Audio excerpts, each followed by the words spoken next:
ভাই কি অবস্থা, এই তো দেখতেছি মারাত্মক অবস্থা।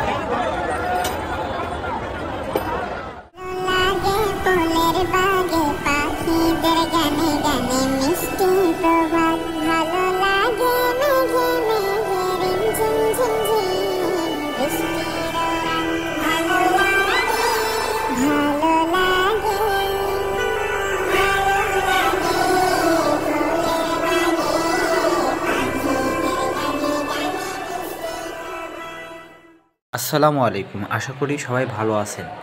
আজকে আপনাদেরকে নিয়ে এসেছি বইমেলায় ঘুরতে। আমি কয়েকটা স্টল ঘুরে দেখছিলাম, বেশিরভাগ মানুষ বড় স্টলগুলোর দিকেই ছুটছিল, কিন্তু দেখা যাচ্ছে মানুষ ছবি তুলতেই ব্যস্ত, বই আর কেউ কিনছে না। বই যেহেতু কেউ কিনছে না, তাই বলে কি বইমেলার দৃশ্যটা কি আপনারা কেউ দেখবেন না?